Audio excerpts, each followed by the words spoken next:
The bigger coaches in the college game are really pushing that to get past this year, and everyone agreed to it. We got the dive is back, so we got the crease dive back in college lacrosse, and they also actually shortened the substitution box. So a couple things that are not going to be super noticeable, but will factor into transition, getting up and down, and the pace of play, which is going to be fun for a lacrosse fan to see. No longer can teams kind of sit on the ball once they get a lead. The refs don't have to worry about, being subjected to putting on a timer or something like that. They can just let the clock go, and then whatever happens, happens. Vikings will be in green and white. The Buckeyes in the white tops with the scarlet numerals and lettering. The opening face-off controlled by Ohio State. And we're off and rolling here in 2019. Opening shot came from Ohio State's Justin Inacio. Let's give you the starting lineups for the Buckeyes. Josh Curson will be in goal for Ohio State. Colby Smith, Jack Jasinski, Lucas Buckley, Jeff Henrick, Jackson Reed, Matt Borges, Ryan Terefenko, Trey LeClaire, and Jed Manning, the starters for Ohio State. That includes three fellas who've been All-Americans, and I think the Buckeyes are really hoping to lean on them. Yeah, they return not only veteran players, but a lot of really good veteran players, guys who receive national accolades. So look for them to kind of be the leading force behind what's going on, from a communication standpoint, organizing some of these younger guys as they get their footing in this opening quarter here. Looks like Cleveland State may have changed up their starting lineup. The one we were given included in goal Caleb Espinoza, Jared Stepka, Nick Wendell, Michael Wilson, Skylar Jimenez, Brandon Ruditz, Tristan Hanna, Jason Sullivan, Jack Frickleton, and Quinn Lemke.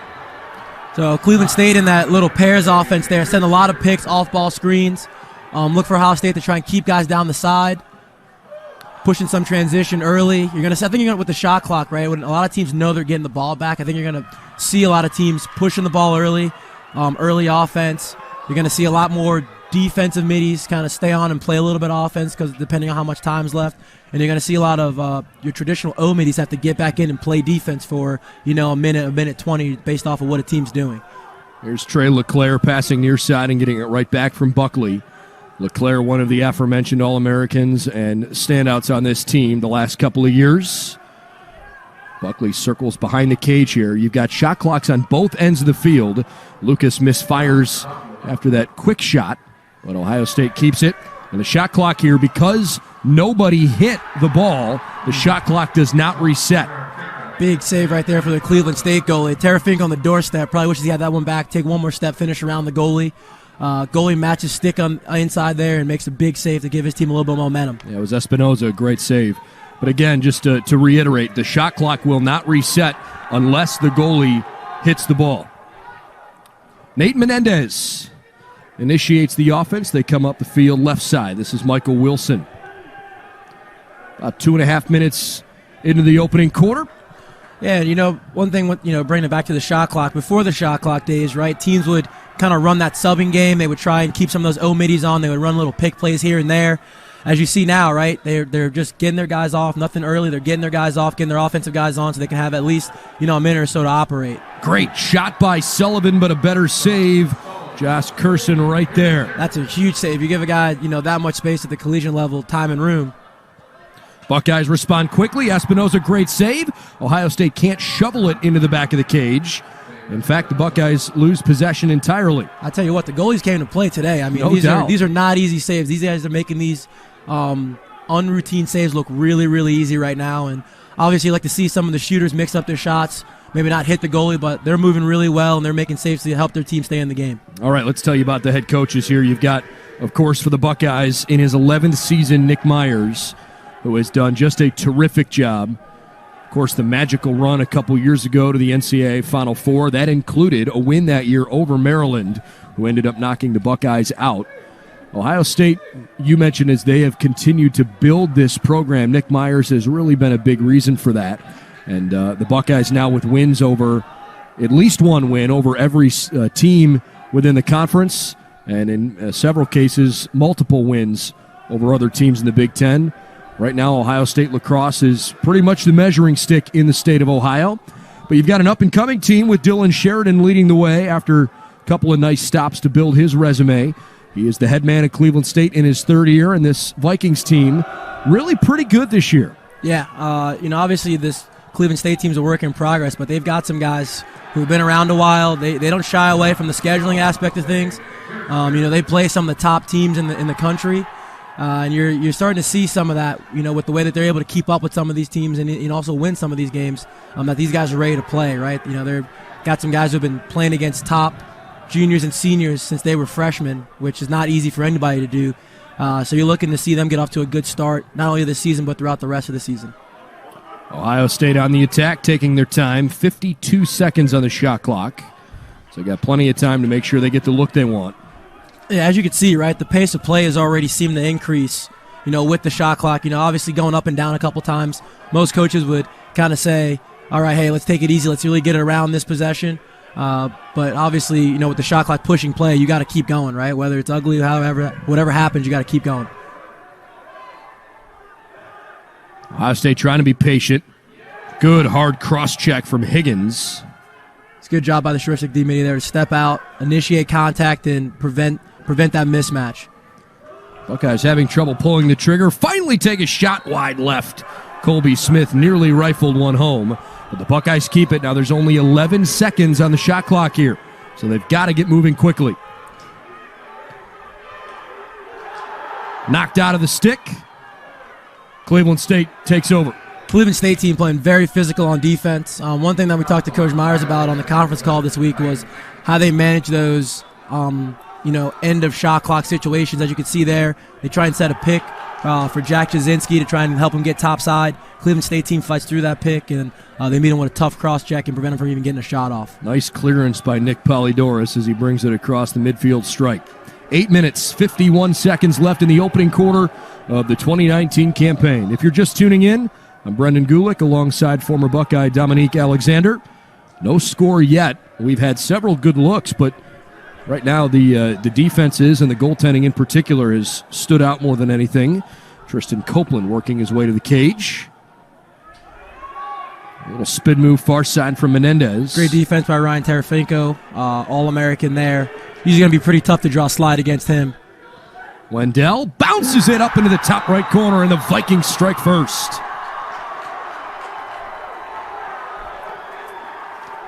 Nick Wendell, junior from Las Vegas. He gets Cleveland State on the board. Great job by Wendell to get topside, right? Get to the middle of the field. You increase your angle. Kind of throws an old-school bounce shot at the net there and catches the goalie off guard for Ohio State. Wendell coming off a good season. He was one of Cleveland State's top scorers, had 12 goals a year ago, 13 points in the 14 games he played. Cleveland State 4-10 a year ago, but trying to come up with a win that you might classify as a program-defining victory. They can come down to Columbus today. They're still the new kid on the block in Division I in Ohio. Yep. And imagine what it would do for Cleveland State recruiting to come to Columbus and win a game here. Yeah, I mean, the recruiting from an in-state standpoint, there's a lot of talent in Ohio, and Cleveland State's been able to kind of reap the benefits of that, of kids don't get the look by Ohio State. Especially right? Northeast Ohio. Oh, yeah, for sure, up in the Cleveland-Toledo area. Right, you're still close to home, playing Division I lacrosse at a high level, at a great university with great coaching staff. Besides Coach Sheridan, Coach Bertrams is a friend of mine playing the MLL. He's also an Ohio product from the Mason area. So, obviously, kids are able to have these opportunities, which is awesome, which is great for the sport of lacrosse. And like I said, they're going to be a team that can easily hang with this Ohio State team. They've got guys that have been playing since they were younger. They're not afraid of the big spotlight. They know most of these guys through playing them the last couple of years, and then also in the Columbus Box Lacrosse League that went on this past summer. So very familiar with each other. Oh, beautiful play, and the Buckeyes tie it up. Lucas Buckley gets the goal after he scooped up a short hop pass. Buckley could not have done that better. Yeah, great job by Buckley to come across the front of the goal, right? Coach Myers preaches to his guys, look for contact, don't be afraid to get hit. He takes that extra step that Tarafinko didn't take earlier, right? Throws a pump fake high on the goalie, then finishes right around him for an easy goal. So Lucas Buckley quickly ties the game up. After Cleveland State scored at the 8:18 mark, it takes Ohio State less than a minute to knot things up. Yeah, not a pretty goal, right? But you'll take them how you can get them, right? Especially you get that first one off your back, but easily gets Ohio State back on the board, gets his game tied. 23rd career goal for Lucas Buckley. who had a 7-goal, 5-assist season a year ago. Scored 15 times as a freshman.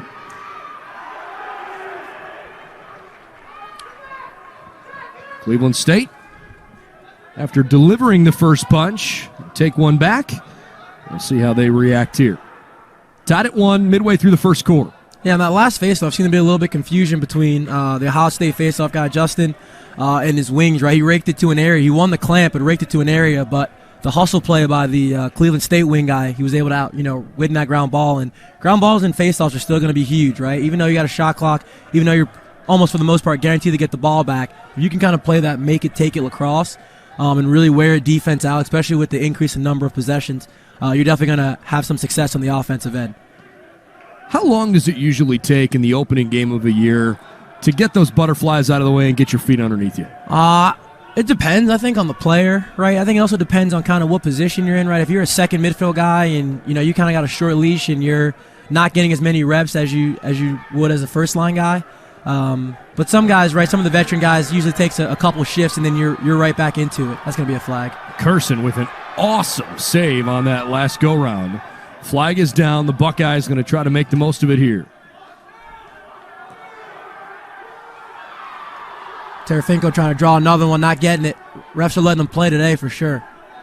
Some physical play for Michael Harris. Oh, yeah. Cleveland State's ready to play today. I love it. Hey, look, if you're the Vikings and you realize that it's, I don't want to necessarily call it David versus Goliath because it makes it sound like Cleveland State's not capable of competing, and they are. Yeah. But the fact of the matter is Ohio State's had a program for 66 years, and they've been one of the premier programs in the country, and I think as the underdog, you have to try to come in and assert yourself a little bit. Yeah, you got to come around, throw your weight around, right? If you're caught backpedaling and shying away from contact, right, Ohio State's going to eat you up, but taking the fight to them is definitely going to help you out. Jasinski working around, curls and scores! 2-1 Buckeyes. Jasinski with his first of the year. I have had to personally guard Jasinski a time or two, and he is very quick. And he, as you notice, he utilizes the goal as kind of a hurdle for the defenseman to jump over. Because of his change of direction so quick, you got to respect it. And yeah, obviously he's been working on his left hand and finishing around the front of the goal with his left hand. He's a righty dominant player. Does a great job of using his speed and agility to kind of freeze the defenseman. That slot is a half step late and finishes in front of the cage. You could make the argument that Jasinski is one of the most critical pieces to this team. Last year, 17 goals, 11 assists. He did that in 15 games. The year before, scored 16 goals, but he played 6 more games, 21 total. So 33 goals the last couple years. I know Ohio State is awfully high on Jasinski's ability again here in 2019. Yeah, he's a guy they rotated between midfield and attack, obviously getting the start at attack today. He's shown Coach Ross and Coach Myers that he can handle that responsibility, but any matchup, long stick, short stick, you better be ready to change direction and quickly because he's got a really good first step, really quick guy. Ohio State doing a pretty good job on the faceoff so far here in this first quarter. We get another flag thrown. 5 minutes left opening quarter, 2-1 Buckeyes. Yeah, so you'll see Ohio State get their guys on, slow it down a little bit. They still got, a minute in the shot clock. They know they're going to get the ball back no matter what happens, right? Whether they score it, obviously the penalty might be wiped out, depending on what the call is. But if nothing happens, they're going to milk this down, really get a good shot. Coach Ross has probably got some sort of set play or set situation they want them to run that they've been practicing on. Ohio State on the attack. Wiseman couldn't quite find what he was looking for. Instead, near side Jackson Reed. Jasinski back to the top. Good patience from the Scarlet and Gray.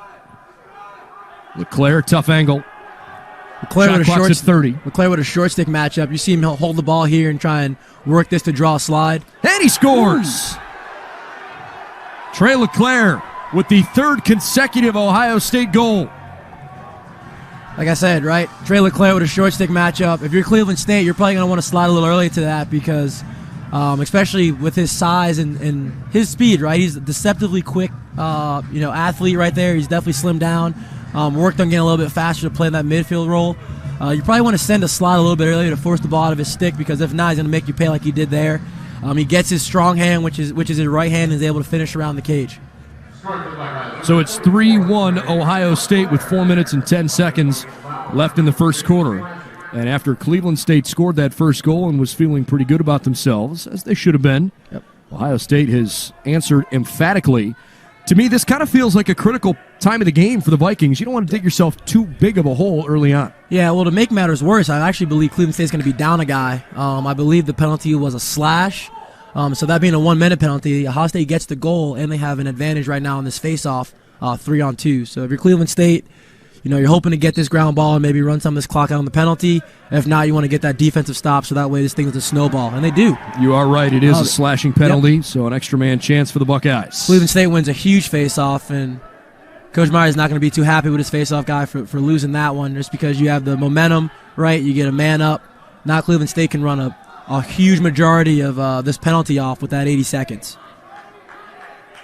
Justin Inacio, Big Ten Freshman of the Year last year, and a great face-off guy for the Scarlet and Gray. Nick Myers always fiery on the sideline. This moment, no exception. So right now, Cleveland State is running this clock out. Some teams approach this differently, right? They lock off and they send a double. Ohio State just seems to kind of have a safety and is adding a little pressure to try and maybe cause Cleveland State to cause a turnover. The biggest thing you don't want to do is overextend and give them an easy goal, especially man down, right? Similar to sports like hockey, right? Giving up a shorthanded goal is kind of a backbreaker. Now Cleveland State returns back to offense, or returns back to all even, so we're going to see what they got on offense right now. With even strength, it's Noah Gleason that comes on. Gleason looking in the crease, but they couldn't get the ball to him. Stepka up top. Can he somehow sidestep Terefenko? Shot clock's at 5. The Vikings got to let one fly here quickly. And perhaps they won't even try. So that's an interesting decision. Why the concept of throwing it away rather than trying to take a shot? So you try and force it, right? By dumping it into the corner, it allows you to now get into your ride a lot easier. If you try and force it, right, maybe you get something out of it, maybe you don't with 5 seconds left. It's just going to end up in transition for the other team. By dumping into the corner, right, you allow yourself to get your D personnel on. You can set up into your ride and then maybe cause a turnover when the other team's clearing. Some teams will have their own approaches, right? Maybe at 10 seconds they'll have a certain call where they tell that guy to go to the cage. Some teams will have a call where they tell them to just dump it in the corner. You count your losses. I think that's a win for Cleveland State, honestly, right? They didn't have to worry about having the man down. They were able to kill the penalty. And now they're back to even strength and trying to get a stop here to get the ball back to their offense. Well, the Vikings defense looked pretty good in the opening few minutes, but they've stumbled a bit, giving up 3 consecutive Ohio State goals. Meanwhile, a rare misfire from Trey LeClaire. Obviously, Trey putting the stick in his left hand. Not necessarily a left-handed player, being from Canada, heavy right-handed player. Zach Whiteneck, I believe, was the guy, laying the check that might have caused that to be a little bit of a miscue on Trey's fault. Long, accurate pass up the field to Stepka. He'll try the right side, getting Sullivan involved.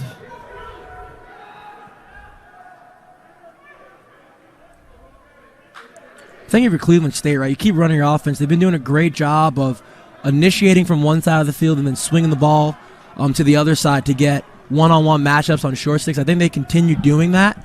Then they hope that they can get some by a very hot goaltender right now. Menendez rolling around the back. Left-handed shot. It was ripped from Frickleton, but wide right. Vikings with the ball. Shot clock at 37. Yeah, one thing Coach Myers is worried about is you mentioned Cleveland State kind of operates out of an open set, so that's a little bit different, right? Most teams operate out of with one guy on the crease, which allows you to slide from the crease. When you're in an open set, you got to slide adjacent, and in this kind of pairs offense where they're just running 3 separate pairs of guys working together and setting picks, causes a lot of confusion. It really requires you to communicate as a defensive player. And especially when you get these opportunities like this where guys end up wide open with step downs, it's very difficult. Menendez took a great shot. The Vikings kept it. Shot clock reset. We're in the final 35 seconds of this first quarter, so expect Cleveland State to try to hold for the last shot here. Oh, yeah, for sure. And once again, they're doing a great job of finding the open guy. They've been unlucky. Going for Ohio State, able to get a piece of that one. But they've got guys open. You're going to see what adjustments Ohio State makes in the second, third, and fourth quarter. You could see them really attacking the short sticks of Ohio State. usually that's going to make it easier for you to draw a slide, right? Short stick's only got a 3-foot stick, so a little bit harder to play defense versus going against a guy with a 6-foot stick. 5 seconds in counting. It stops at 4.3 with the dead ball whistle.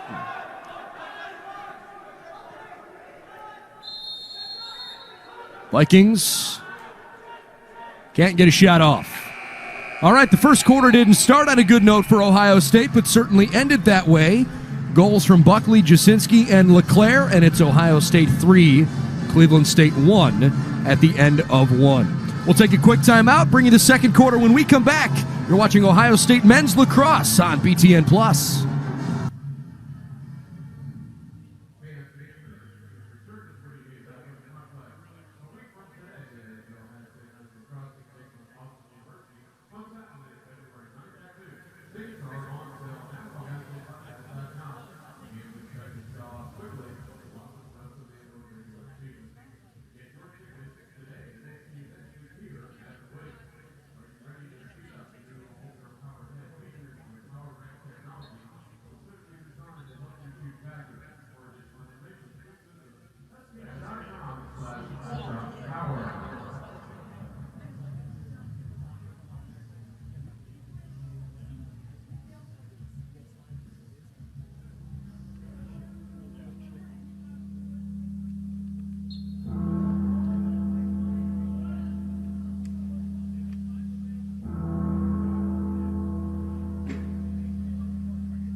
Ohio State 3, Cleveland State 1 as we start the second quarter of the 2019 opener.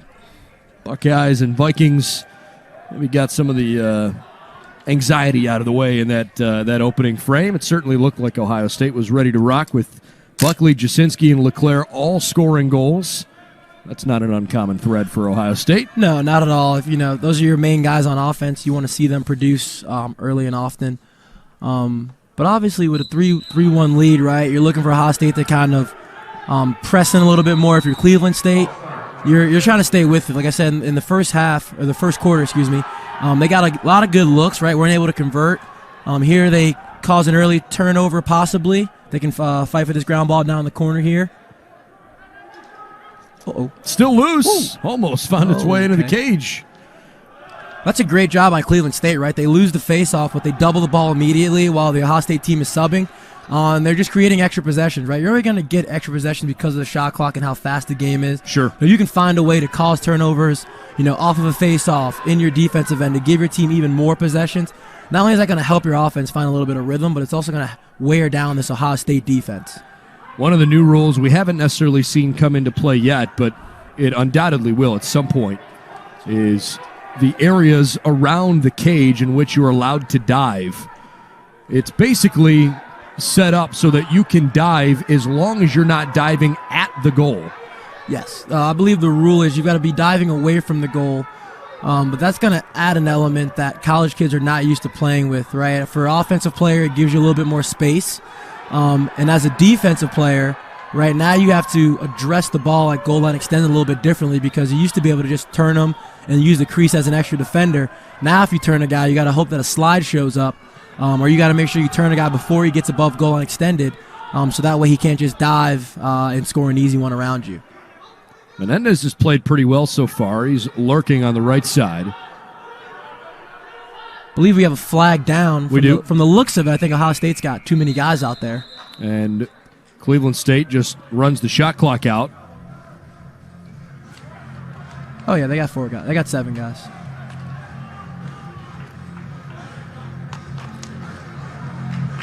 Buckeyes kind of looking around saying, what's the deal? Ryan Terefenko, the junior from Sinking Spring, Pennsylvania, has the opportunity to speak with the official. So going back to how this whole commotion started, Coach Myers is not happy because he feels as though Ryan Terefenko, off the face-off violation, didn't get the 5 yards he's allotted before play starts and before he was double-teamed. And then the early turnover caused some confusion in the Ohio State substitution box, then had them put 7 guys out there. So we're going to get a look at Cleveland State's man up for the first time this year.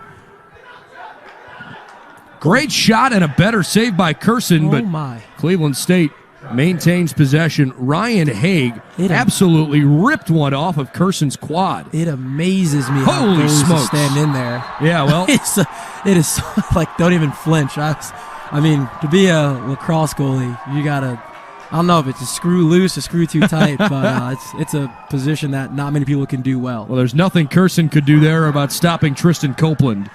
Cleveland State did a great job of just sort of picking things apart. Yeah.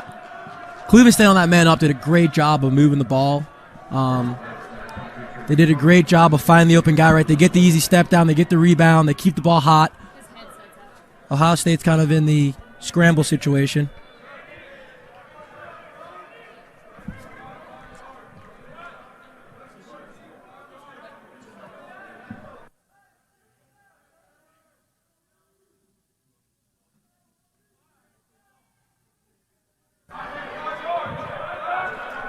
Okay. So Cleveland State gets back on the board, 3-2 right now. So obviously they got the goal they were looking for. See if they can get this face-off, maybe tie this game back up, or if Ohio State can get this face-off and try and add to this lead right now. Apologize for some of the technical difficulties. There's 12:50 left in our opening half. Ohio State in white, Cleveland State in green. So the Buckeyes give it away here. Cleveland State with some momentum now. Yep. This is still a game, right? Early, 3-2. Cleveland State's got a little bit of pep in their step, playing with a little energy right now. Gotten the last 2 faceoffs. Wilson near side to Stepka. Work down into the corner. Sullivan. And behind the cage, hanging onto it, Tristan Hanna.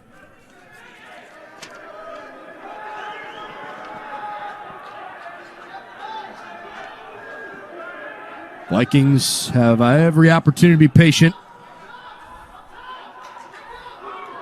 Maybe misplayed a bit. Gabe Reno couldn't pull it in, but doesn't cost CSU. Still plenty of time on the shot clock, right? A full 30 seconds.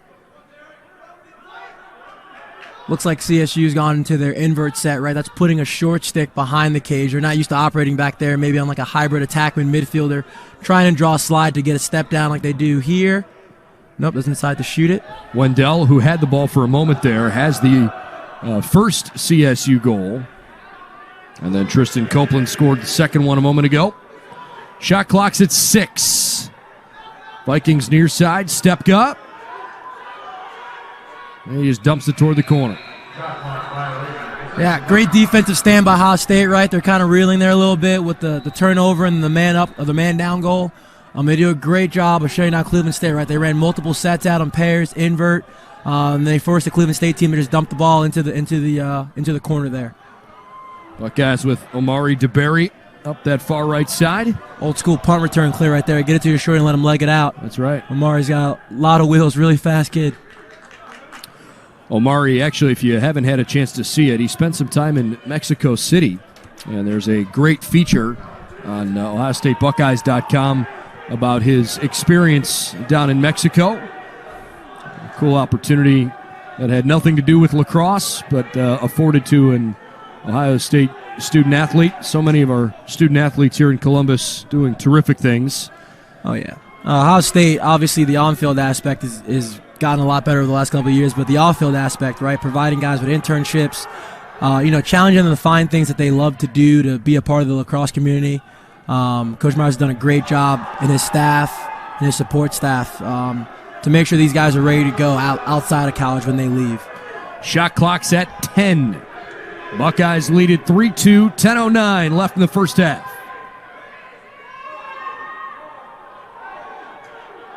Jasinski Back-to-back shot clock violations. Yeah, and once again, that's a great job by the Cleveland State team. Once again, Ohio State throwing multiple sets, multiple looks at them, and they shut down everything. Ohio State seemed to be a little discombobulated that last offensive possession.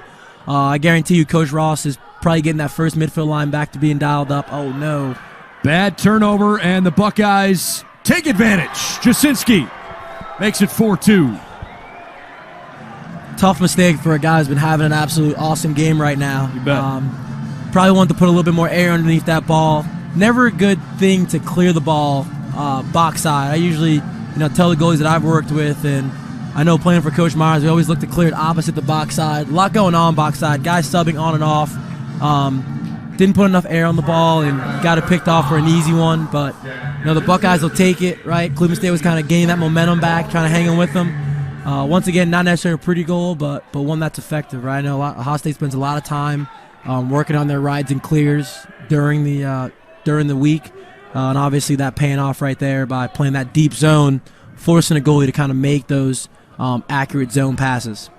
Jasinski with his second goal of the game. 9:42 left in the second quarter. Boy, Ohio State right now, full speed ahead. 5-2 Buckeyes. Once again, playing that make it take it lacrosse, right? You get the ride back goal, then you win the face-off, come down to fast break. I believe it's Carter Kistler that scored for Ohio State on that far side. Actually, you know what? Beg your pardon. It was Jackson Reed. Yeah, Jackson Reed over there on the left side. Hands-free inside of 10 yards. It's going to be pretty automatic for him. So, you're looking to see what Cleveland State does on these wings, right? Their face-off guy won the last couple. Then he gets beat for a fast break. We'll see if the wings adjust to maybe cut that fast break off, or if they decide to let the face-off guy come down and shoot and don't slide off any of the attackmen. Great crowd on hand, by the way, here this afternoon. They have absolutely packed the bleachers across the way, and of course with Cleveland State being just about a 2-hour and 25-minute ride from downtown Cleveland here to the north side of Columbus. It's a pretty easy trek down I-71, and the Vikings have traveled well. Yeah, I always enjoyed playing inside the Woody. The fans are kind of right there. It allows you to get a little interaction. Loud in here. Yeah, it's loud, right? The fans, and it's cool as a fan, right? Because you can hear everything that's being said on the field. So, a lot of high school teams will maybe bring their teams or their players to come see the game at a much faster pace, to hear the communication. Especially get a field level view of exactly what's going on and use it as coaching points and things like that.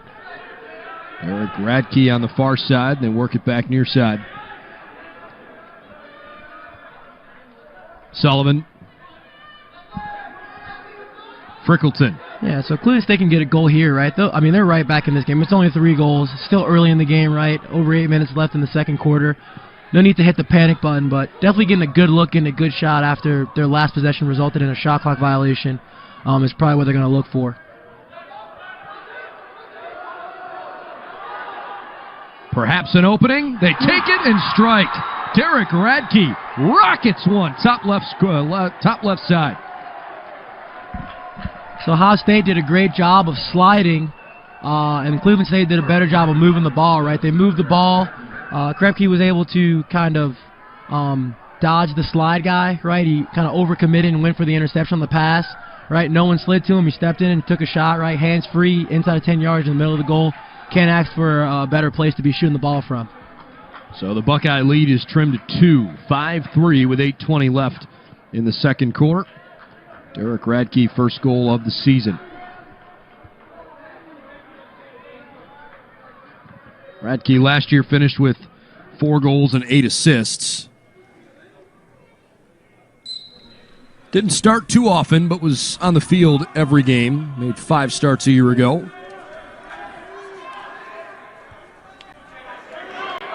Big face-off there, Justin. Ooh. Still in the other direction. Illegal screen call on Ohio State, right? When the ball's in the ground, you can make contact with your opponent, but once one of your teammates pick it up, you got to make sure you have those feet set if you go to set a pick. So Cleveland State with a chance to maybe bring this within 1. Yeah, I mean, Cleveland State team's hanging in there, right? They got the goal in the last possession, making a 2-goal game. They're not shying away from contact and playing physical, and this Pears offense is really making Ohio State work on the defensive end. Sullivan, long pass across. Cleveland State perhaps trying to target Michael Wilson in the crease. Instead, a shot wide right. Menendez has not been holding anything back. He's taken several shots already. 5-3 Ohio State, 7:13 in the second.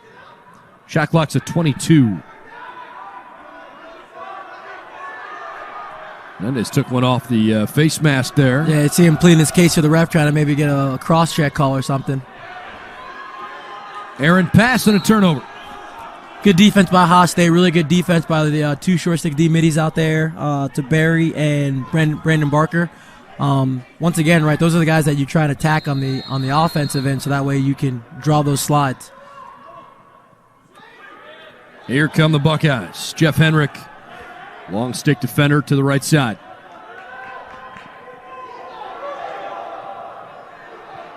Buckeyes taking their time. Jackson Reed. Yeah, it looks as though the Buckeyes have got their first midfield line back up. Going to utilize, the full shot clock. They've been playing a lot of defense. Use as much time as they possibly can, right? Once again, that shot clock is going to keep ticking down no matter what. So you got to get into your offense quick and be ready to go. But, you can give your defense a 50 to 60-second rest, right? Let them recharge a little bit and get ready for the next time the Cleveland State team comes back down the field. Haven't seen too much yet of JT Bugliosi, who has checked on. In fact, he's got the ball here, takes a great shot and a terrific save by Espinoza. Ohio State 5, Cleveland State 3, under 6 minutes to go in the opening half.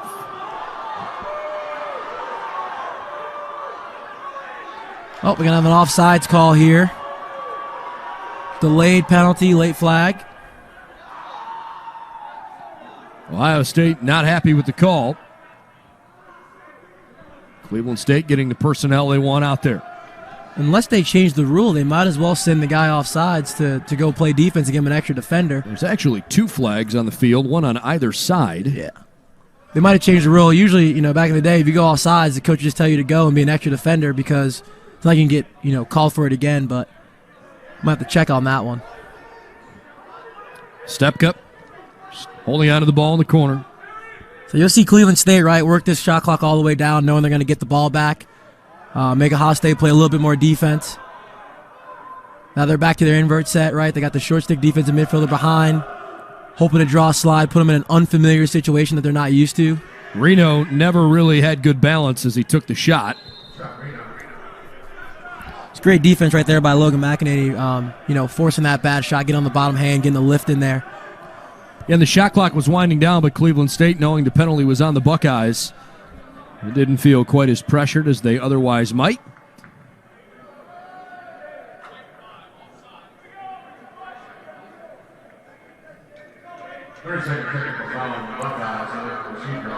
So we're seeing this Cleveland State man-up team who's already 1 for 1 today. Timeout Ohio State. Timeout Ohio State. I think it's a good timeout by Coach Myers. The air has kind of been sucked out, right, by the visiting team. They're starting to gain momentum. Right now, you give your guys a break, right? You bring it in, you talk about what they did on the last man-up play, what you need to be ready for. Allows you kind of just to regroup and take a breath here with a little under 5 minutes left in the quarter, right? Because if Cleveland State scores this, right now it's a 1-goal game, and they're right back into this thing. So if you're Ohio State, right, you're Coach Myers, and they got their fancy equipment down there with the video cameras and things like that, showing guys what's going on, which is pretty cool. You're trying to just cut off everything that Cleveland State's doing well and make them a little uncomfortable on this man-up play. 4:51 left before halftime. We'll step aside briefly here on BTN Plus.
All right, 4:51 left in the second quarter. Cleveland State has a one-man advantage. It's Ohio State 5 and Cleveland State 3. I'm Brendan Gulick, along with former Buckeye and current professional player and high school coach and lacrosse man extraordinaire, Dominique Alexander. How's that for an introduction? That was good. I'll take that one. I cover all the bases? Yeah, that was good. I'll take it. Ooh. Another flag flying after the wild shot. Uh-oh. Maybe a late hit, high hit, something. Cross check, okay. Well, the Vikings sideline is certainly fired up. Evan Riss, the culprit. So now Ohio State is going to be down 2 men, so a 6-on-4. It is a cross check. The good news for Ohio State is they're gonna get a player back in about 8 seconds, but then they'll be down still for another 52. Mental math right there. All right. Here come the Vikings behind the cage. Oof. Great defense to at least thwart off the first shot.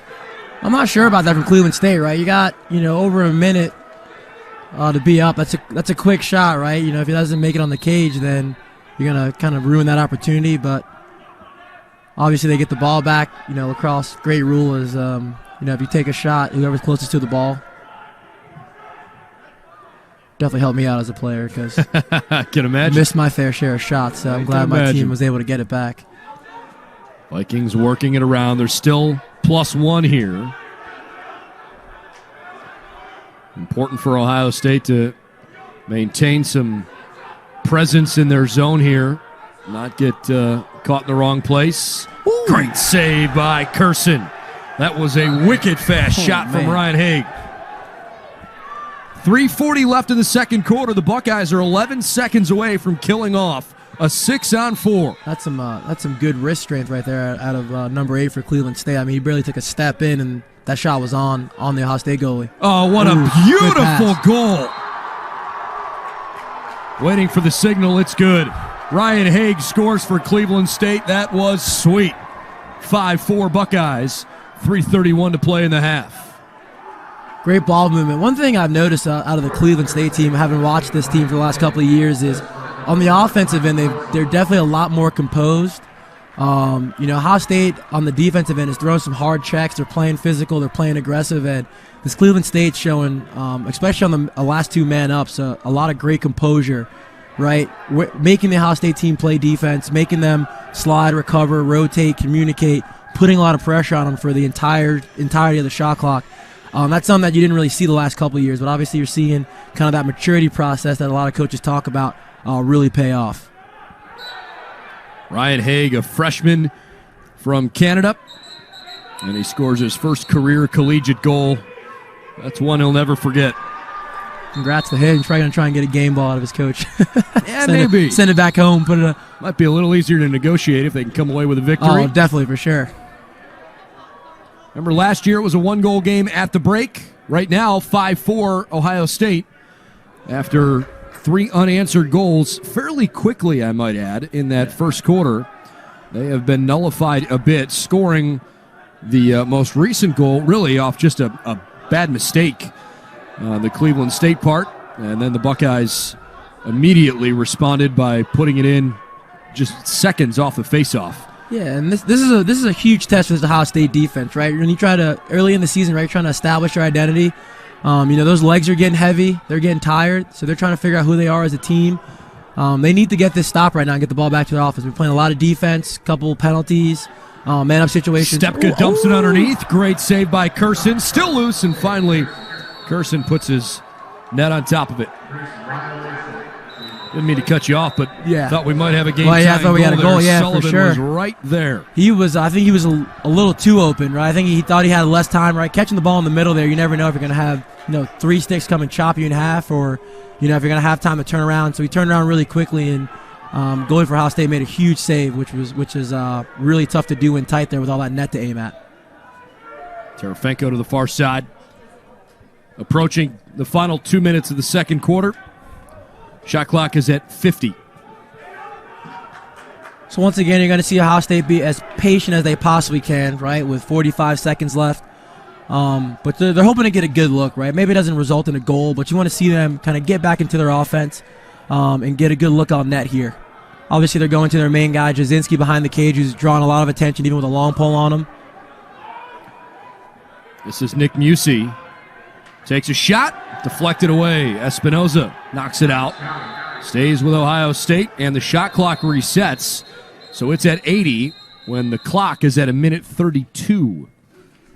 And it looks like perhaps there was an equipment problem. Yeah, I think the Espinoza. Chin strap on Espinoza popped off, so he kind of, bought a little time for his defense to recover and catch their breath and match up here by pleading his case to the ref. Obviously, with the safety issue, the ref's got to stop play to allow him to get his equipment fixed properly.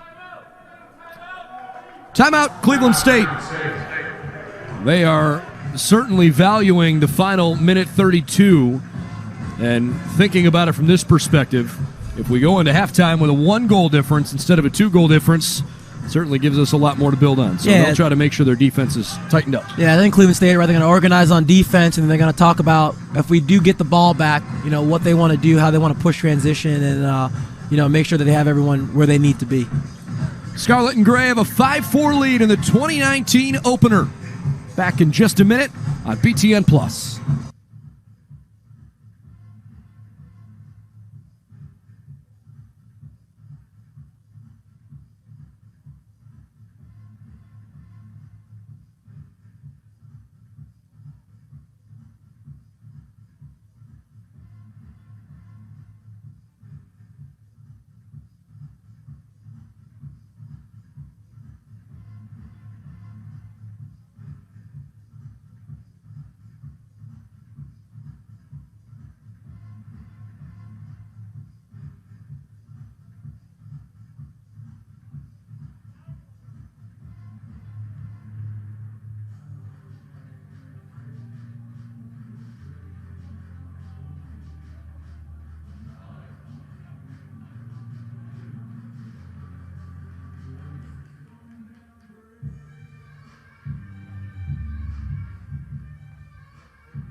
.132 left in the second quarter.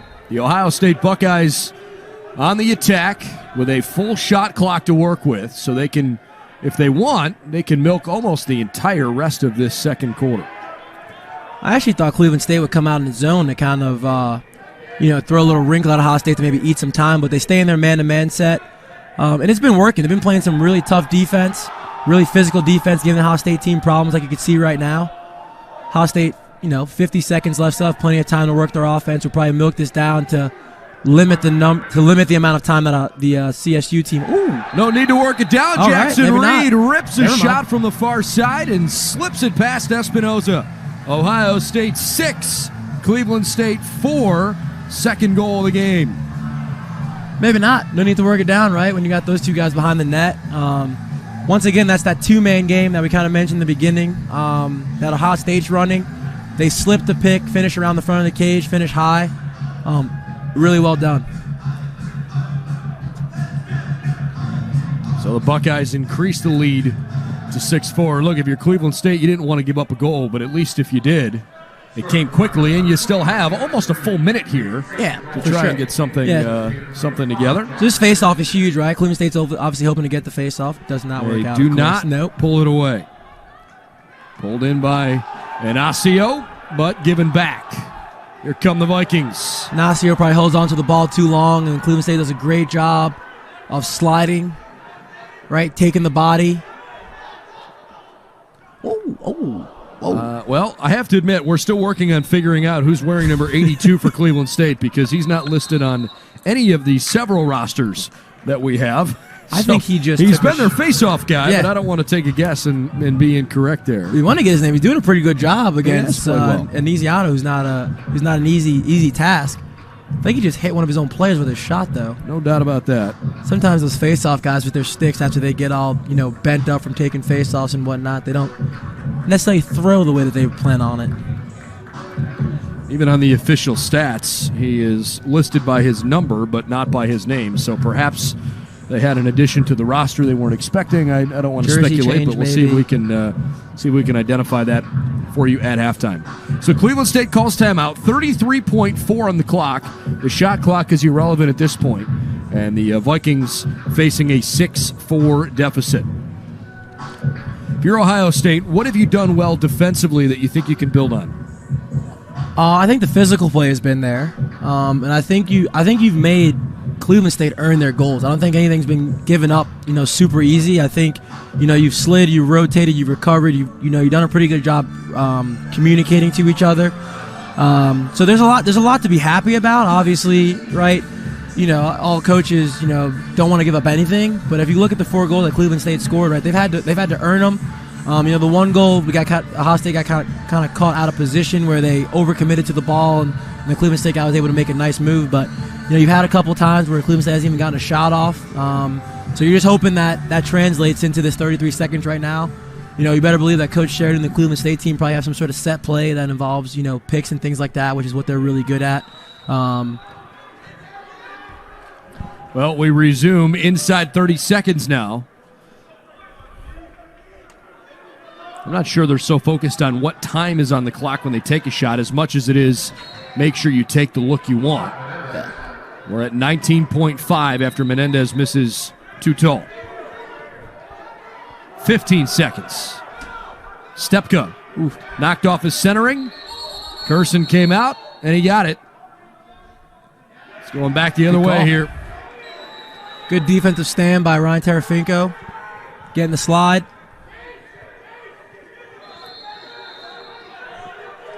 Not sure if that was a shot or a pass. Well, either way, it's going back to Cleveland State, and that'll essentially milk off the end of the half. All right.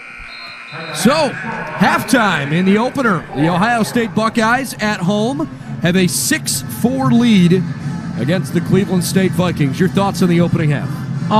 Both teams came to play, right? We're seeing it in the physical nature. We're seeing it in the pace of play. Obviously, the shot clock is playing a factor. It's pushing things. If you're Cleveland State, you got a lot to be happy about, right? You're still kind of the quote-unquote underdog. You're hanging in there. You're only down by 2. And if you're Ohio State, right, you got some things to be happy about as well, right? You've got the lead. You've been able to answer Cleveland State when they've gone on their runs and had possessions and, get your stops and get your goals when you needed to.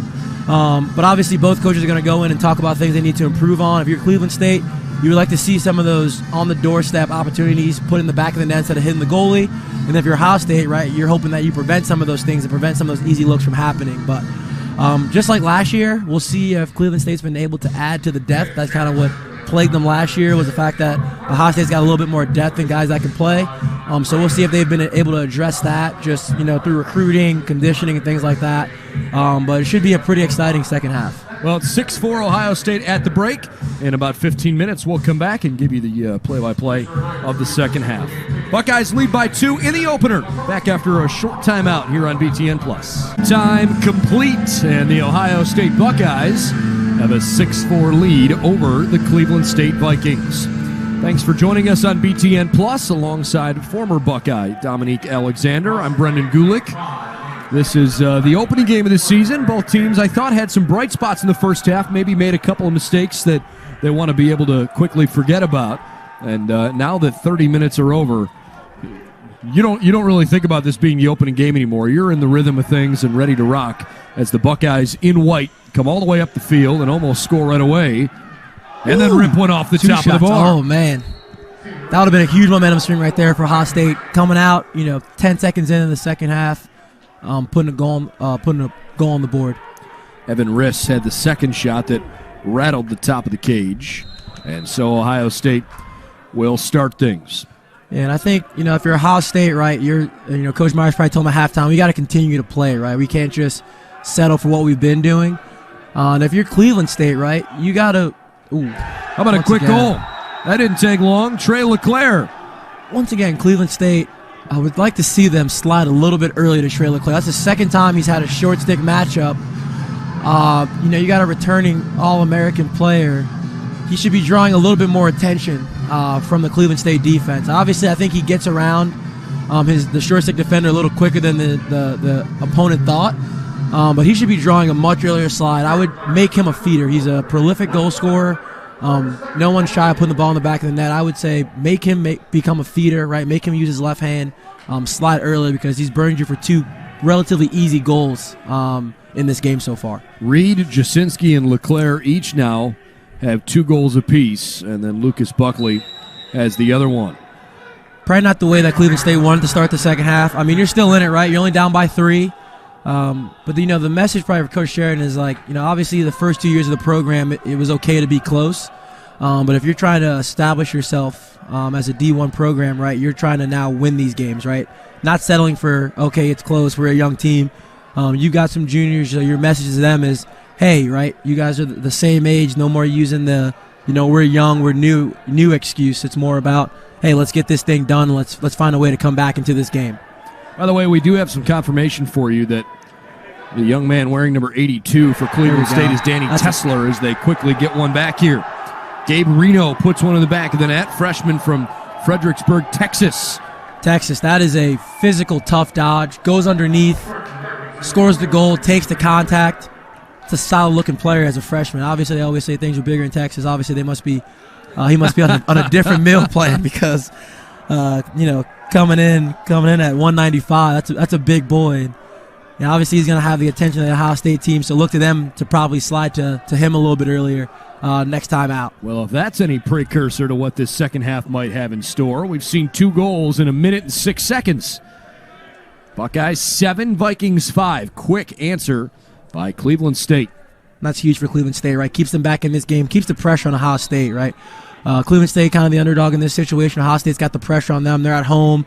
They're the top. They're the ranked team. Cleveland State, right, is so to speak, really had nothing to lose in this game, right, because they're the underdog, they're the newer program. So keeping that pressure on Ohio State, right, hoping that causes them to make a couple mistakes. Whew. Come out flying. Unfortunately, that one a little bit off target from Sullivan. So Cleveland State's come down and done that twice in transition. They've gotten the ball to that lefty attackman over there. Then the midi in transition has come down and set a pick to allow them to get top side. Looks like, early offense, where we talked about how the shot clock teams are going to be a little bit more aggressive in the early offense set. He comes off hands-free, which is something that you really want for your attackman. So good job by Cleveland State making some of those adjustments. We'll see if Ohio State realizes it. By the way, you mentioned Ohio State is the ranked team here. And in both major collegiate polls, they are in the top 16 in the nation. 15th in one, 16 in the other. So now it seems like everybody is accepting the fact that Yale is the top team in the land with Duke number 2. Boy, great effort again by Reno, but couldn't put it home. Once again, he already burned you for a goal. Ohio State a little hesitant to slide.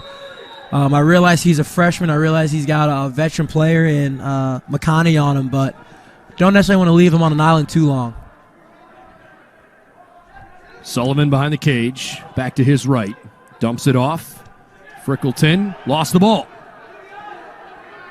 Buckeyes trying to pick up the ground ball, but they do not. Good ground ball there. Losing the ball, getting it back. Still plenty of time, right? It feels like they've had the ball for quite some time. They still got 50 seconds on the shot clock. So I think the committee did a good job of putting that shot clock at 80. Still allows teams to get into their offense. Still allows coaches to have a little bit of say and control. You're not just making it a complete up and down game similar to the pro level for these guys, but you do kind of enforce things. Reno strikes again. 2 goals for Gabe Reno in the opening 3 minutes of the second half. And the Vikings are within 1 at 7-6. I think Gabe Reno's definitely got their attention now. Those are 2 huge goals for a freshman to be scoring, right out of half. Physical dodger, using his size to create some separation and putting the ball in the back of the net. Impressions of Gabe Reno have been pretty solid today. I would say he's definitely got Ohio State's attention, and they should be looking to slide early to him. I don't know what the hesitation is on their part. They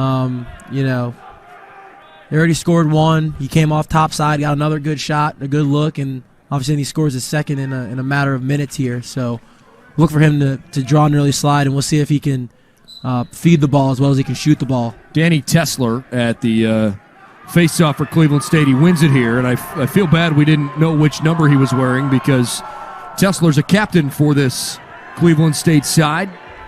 And Coach Dylan Sheridan pretty high on Danny Tesler. Yeah, I believe we found out that done a lot of things for the program in the first couple of years. I believe he's wearing number 82 in honor of someone in his life that may have passed away. So awesome to him, representing that individual, and he's definitely holding his own at the face-off. Actually, he's won some key face-offs. Boy, that was great defense by the Vikings. Buckeyes keep it going though, trying to strike while they have an advantage, and they do.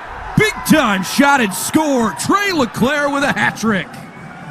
So I got to get a number down there. I believe it was Brandon Barger got rode out of bounds, was able to get the ball out of his stick. The Cleveland State team was kind of hyped all about that, and they forgot that the ball was still in play and to continue playing. And once again, Trey LeClaire wide open. I don't know. He's not going to miss those. Yeah, hands-free step down. Not much you can ask your goalie to do. He shoots the ball extremely hard and hands-free. That's a dream for him. And he's got 3 goals, and he has not had to work particularly hard to get those 3 goals. Obviously, I don't think Cleveland State's ignoring him, but I think you got to really emphasize to your guys that he's someone that needs to be drawing the attention of the Cleveland State defense. 4 goals in less than 4 minutes at the beginning of the second half. Oh. Terrific stick work by tight cradle. Ignacio. And Ohio State does keep it inbounds. Seeing that quickness of Jack Stasinski down there, tight rope in the sideline.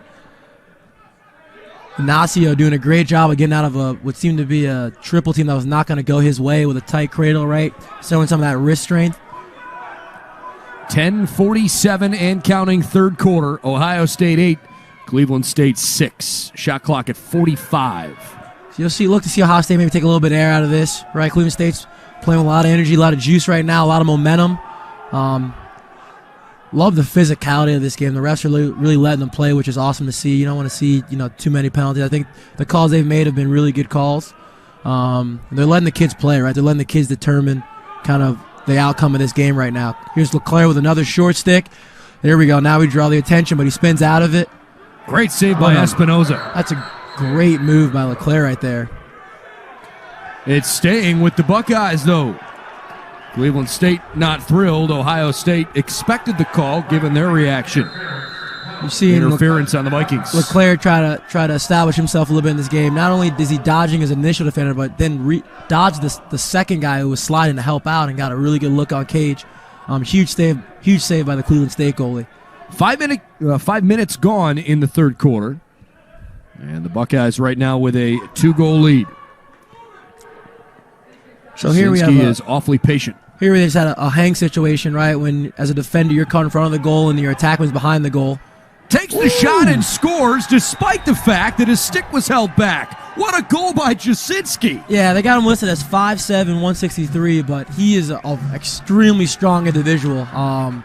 Obviously the strength and conditioning program here at Ohio State is top in the country, and that was on display right there. I was able to fight through, 2 checks and finish topside and get enough on the goal. He did a great job with his shot location, right? As a righty goalie, putting that ball low and away, really tough to get to. But really tough, strong goal by Jack Stasinski right there to get the Buckeyes a 3-goal lead.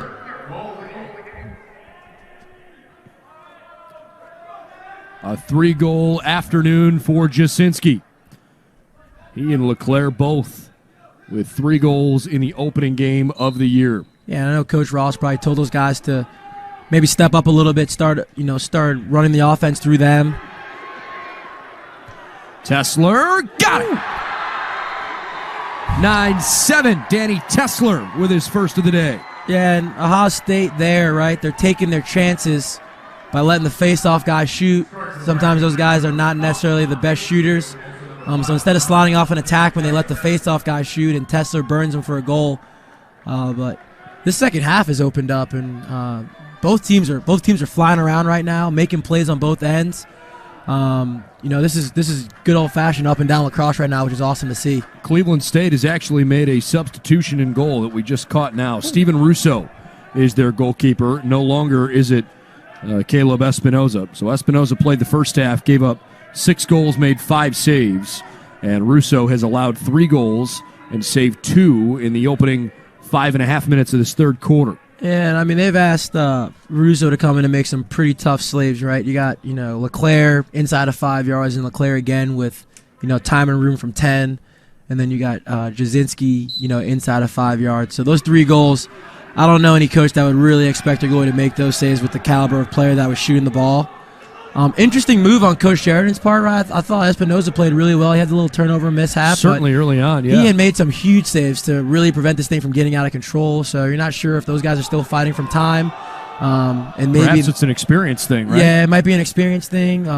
Maybe they've just proven to the coaching staff that both guys are kind of right there even. But, with these beginning of the year games, right, coaches are still trying to figure out, who they are, who they have, maybe giving some guys some opportunities that maybe later in the season they won't have just to, down the stretch as they get ready for, a playoff run here. The Buckeyes have 6 home games on the schedule this year, of course, this being the first.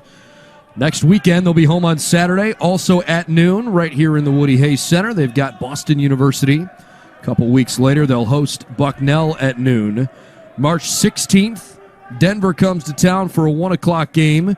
March 31st, Rutgers at noon. And April 20th, the Terrapins come to town. He was all over that one. Reed misses wide left. That's a pretty darn good home schedule, by the way. Yeah. You got some really good teams coming here. Coach Mars does not shy away from obviously the conference is what it is, and everyone's familiar with the Big Ten nowadays. But he doesn't shy away from the non-conference schedule, making sure that his team is well tested. That helps with, when it comes to voting, getting into the tournament, RPI, all those different things. You can get some of those wins on your resume come the selection time, as they're going to help you out in the long run. Big Ten tournament is being held May 3rd to May 5th this year. Buckeyes will wrap up the regular season at Michigan April 26th. Road games against UMass, Marquette, Hofstra, Notre Dame, Penn State, Johns Hopkins, and the Wolverines. That's the schedule. There's not a single game in which the Buckeyes can catch your breath. No, and then, obviously, Coach Mars wouldn't have it any other way, and knowing some of the guys on this team, they wouldn't have it any other way, right? Makes it way more fun when you're playing the best of the best, and week in and week out, you're going to get challenged. Once again, right, you're hoping to win as many games as possible, but if you can steal a couple here and there, especially on the road, that's going to definitely help you, from a confidence standpoint and also from a committee voting standpoint. Menendez couldn't come up with the errant pass that actually slipped through the middle and got past Copeland. So Cleveland State recovers. They've got 16 on the shot clock. 7 minutes to go third quarter. Ohio State 9, Cleveland State 7. Yeah, Cleveland State can get one right now. They're already making this a game, but they can get one on this possession. That'll really put the pressure on Buckeyes and really give them momentum. Hannah took a chance. It almost crossed the line. Just barely stayed out. Almost deflected off the defender and went in there. Ohio State 16 shots on goal of their 21. Cleveland State 25 shots, 17 on target. Yeah, both teams have, all 3 goalies who have played so far are really getting their money's worth. They've been making some big saves and had to make some big saves to help bail their team out. Both offenses, I think, are moving the ball exceptionally well. Being patient, being composed, right? A lot of people think the shot clock aspect is going to speed things up to where it's out of control, but you can tell both teams have been practicing with the shot clock to understand how much time they actually have and to work within their system. LeClaire's pass a little too tall in the direction of Musey. So back to the Vikings. Under 6 minutes to play third quarter. Cleveland State going to try to cut this deficit in half, down 9-7. Lobbed up the field by Russo, who again has been the second half goalkeeper. Sullivan dumps it down right side. Noah Gleason.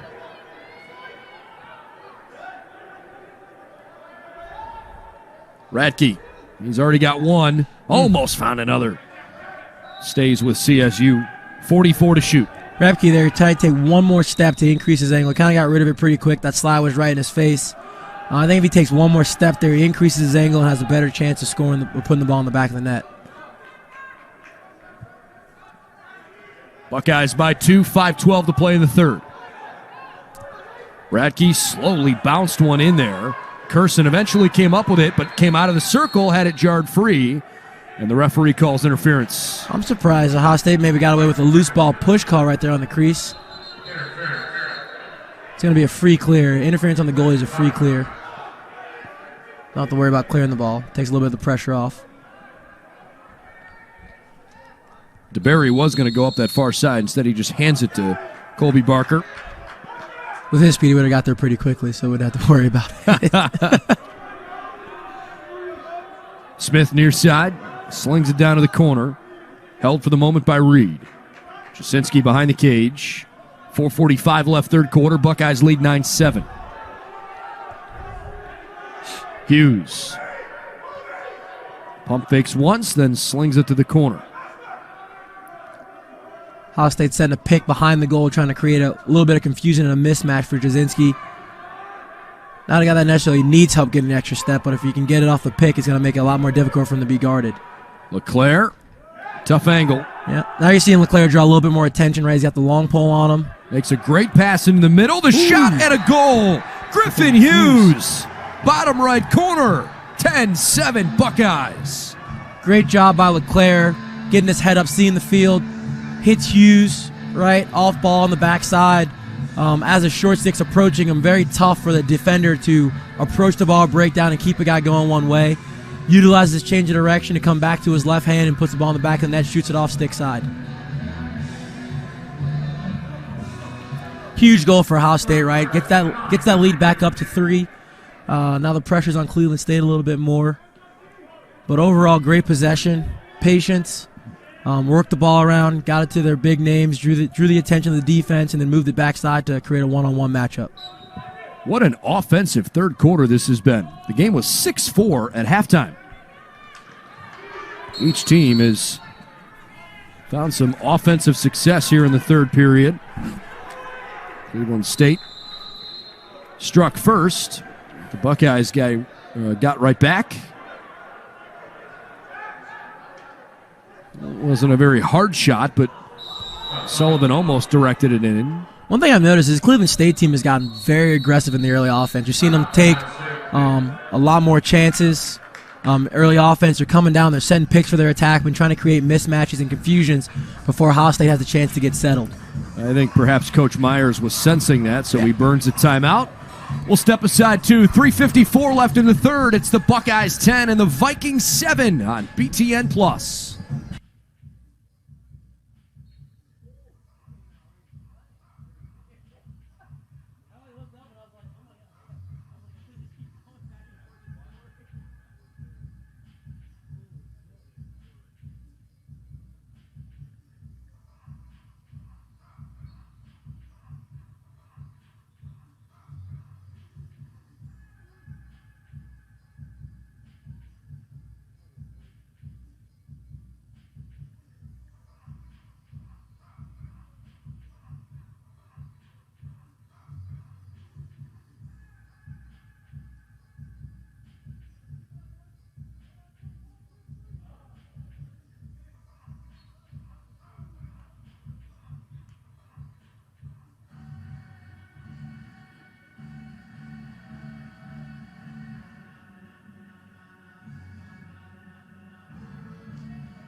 It's a 3-goal Buckeye lead with 3:54 left in the third. 10-7 in the 2019 season debut for Nick Myers and his Ohio State Buckeyes. Dominique Alexander alongside. I'm Brendan Gulick.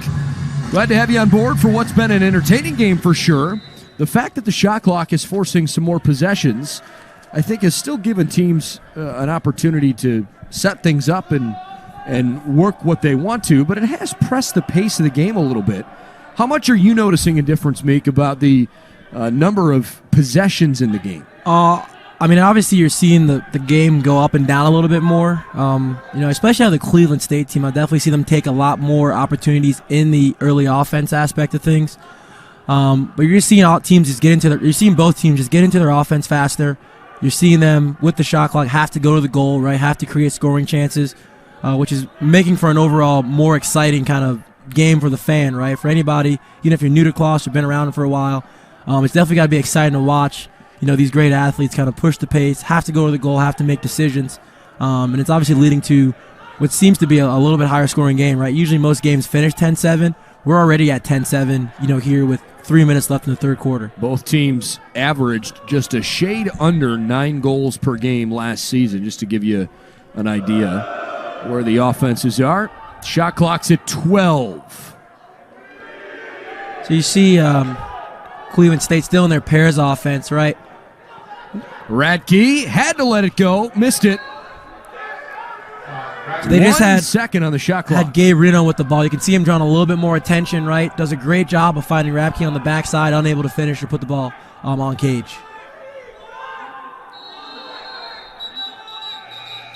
All right, so it took an extra tick, but the extra time gives Cleveland State a chance to set up. So Cleveland State's in a little bit of a 10-man ride, kind of a press situation. And because of that shot clock, right, because knowing how much time you have left, they were already pretty much in their ride before Ohio State even had the ball. And as you can see, right, it led to a turnover.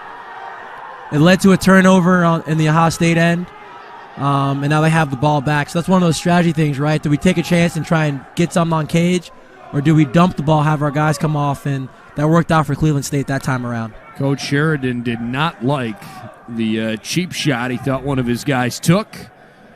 Vikings have the ball down 3. 1:52 left in the third. I think if Cleveland State can get this to a 2-goal game before going into the fourth, I think that's where they would prefer to be. 3 goals, right? A little bit tougher, but the game of lacrosse. Ooh. Oh. Slip pass over the top, trying to connect with Michael Wilson, who's been fairly quiet today, given the fact that Wilson ended the season last year with at least 1 point in 12 straight games. Yeah, I think it was a little bit miscommunication between the CSU players. I think if they would have, either one of them would have been a little bit more patient in that cut, they might have had an easy dunk on the doorstep there. Wilson has 2 assists in the game, but has not involved in the scoring. Buckeyes offensively. Final 1:15 in the third. Ohio State led by 2 at halftime.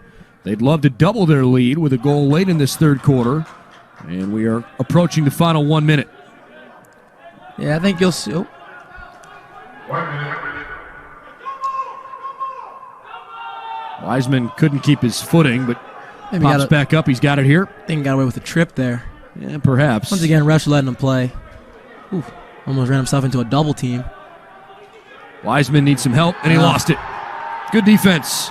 Quinn Lemke, really nice job. Great job by Lemke, hunting the back of the offensive player, right? Can't see anybody. You'd like to see the Ohio State communicate a little bit better to let them know a double team's coming, maybe taking advantage of the freshman getting a little overconfident there. But that's a huge stop for Cleveland State, right? They can get a goal here. That's going to be a huge momentum swing going into the fourth quarter that they can use to maybe help themselves get back into this game. 17 seconds left in the third quarter, and the Buckeyes scrambling a little bit, although Cleveland State kind of bungled that opportunity. They had a great chance to take an open shot from up top. Instead, Radke lets it go, and he clanks off the left post. He had Curson beat, but misfired. 1.6.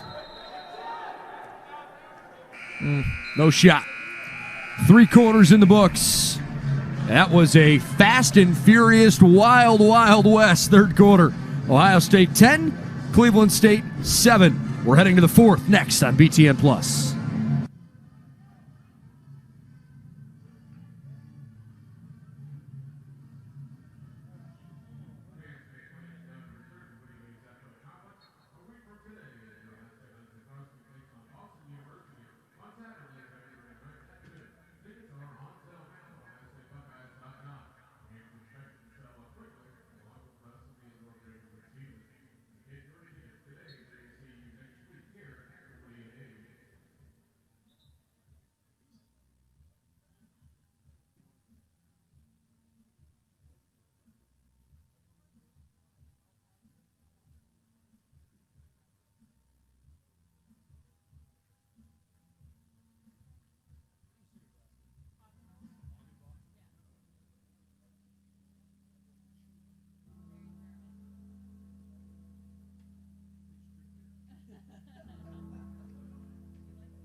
45 minutes down, 15 minutes to play with the Ohio State Buckeyes leading the Cleveland State Vikings by a score of 10-7. Meek, it's been a fun game. Yeah. I think it's kind of nice to finally see these guys back in action after a lengthy offseason. For sure. And I am quite certain that they are all happy to be playing indoors. Yes. Oh, definitely a reason why I came to Ohio State. You look outside, right? 5 inches of snow. Be absolutely miserable right now. But If you could see the snow, it was so foggy this morning, you could hardly see 5 feet in front of your face. Very true. Everyone's comfortable, warm. One of the great things about Ohio State. And Cleveland State's got their own indoor facility up north, too. So. It's a great dome, Chrysler Field. Mm-hmm. Tough ground ball there by Ryan Tarafinko. Buckeyes trusting Reed. Gives it up top. And the exchange is bobbled by Colby Smith. Smith flings it over his head to get out of the double team. Jasinski around the back of the cage. He's had a great day with 3 goals already. Here comes the big man, Trey LeClaire. Fakes it. Tarafinko almost found the bottom corner. Good Instead, save. a great save by Russo. Good job in the open field. Big save by Russo to open up the fourth quarter here. That was huge, right? This lead goes to 4. Oh, big save down here by Kierson. Gleason a little wide. LeClaire can use his size to his advantage.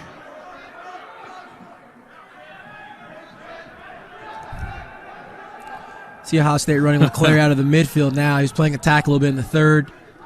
Obviously a guy they want to maximize touches, maximize time on the field, just because of how good he is with the ball on his stick, off ball, creating opportunities for other guys on the field by the attention that he brings to himself. Give folks at home who don't know an idea of how hard a full-on, full-momentum shot can come. If you're looking at a guy from 10 yards and he can fully step down into it, that's going to be 95, 100 mile an hour plus. I think Trey definitely brings it. Great find. The Over Buckeyes. 100 miles an hour for sure each time. Nick Musey with his first goal this season. Nick Musey, local Columbus product out of St. Francis de Sales High School. Getting on the board here. Just great off-ball movement. The Dodgers set up from behind. Musey cuts off ball. Quick stick in. Obviously, Cleveland State, right? You want to communicate through your sliding recovery package a little bit better to prevent that from happening. But great off-ball movement by Musey to find to get open space and find the back of the net. Ohio State 11, Cleveland State 7. 13:20 left in regulation. Musey with his first goal of the year. The Buckeyes have had several guys get involved today. LeClaire and Jasinski each with hat tricks. Reed with 2. And then Buckley, Musey, and Hughes have all scored 1 apiece.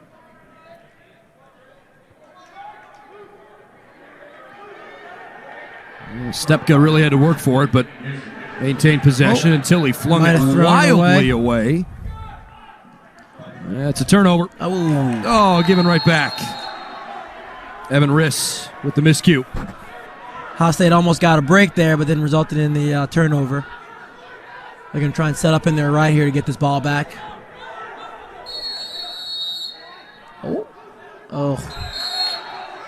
Back to the Buckeyes. Both coaches are pulling their hair out right now. It got a little ugly for the last couple minutes. You can see both coaches on the sideline trying to calm their guys down a little bit. DeBerry trying to make the right decision. Well defended by Higgins. Flag comes out. I don't know about that one. I think the ref got influenced by the Ohio State fans over there right behind him. Probably going to be some sort of hold. Well, whatever the case is, Ohio State has a chance now to really lock in on what they want to do. Buckley to Jasinski. So we're setting this pick behind for Jasinski, right, to kind of help him either get the short stick or gain a step on his defender.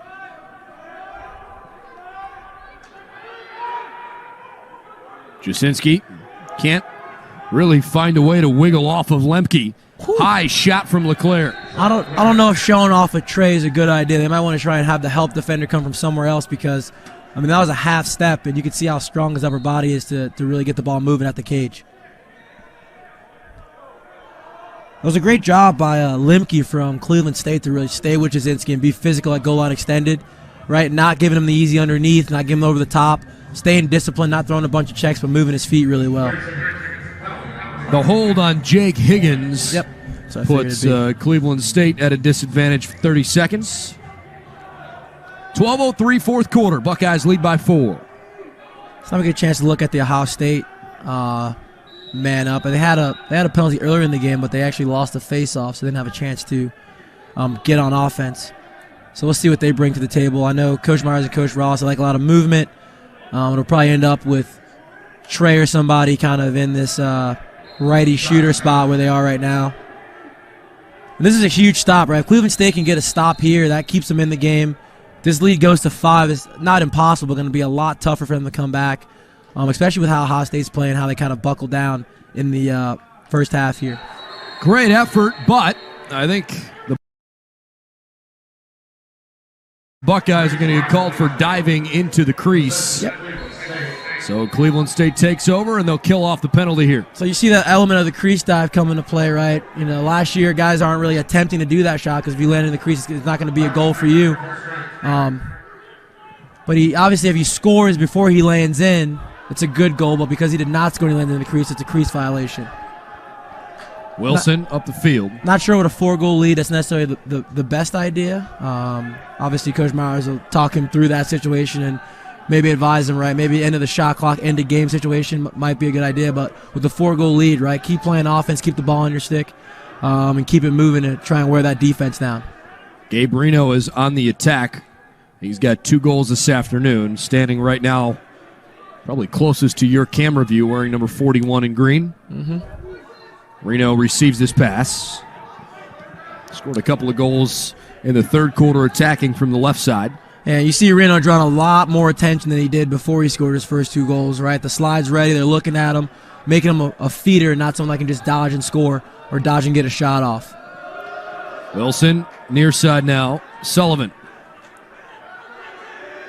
Back to Wilson, 8 to shoot. Cleveland State running out of time. Reno forgot the ball when he flung the stick ahead. Great defense by Ohio State right there. That was, a small little momentum for them, right? Cleveland State's trying to get back into this game. Getting that stop there keeps his lead at 5. And now, with under 10 minutes left to go in the rest of the game. It leads at 4. Oh, leads at 4. Sorry. Oh, sorry. Yep. Yeah, leads at 4. But you're starting to put the pressure on the Cleveland State team, right? They're going to have to start kind of pressing out on defense here, which may allow you to get a couple easy ones. But really nice job just sitting down, playing defense, making them take a bad shot, sliding, right? Clearing the ball, 1 stop.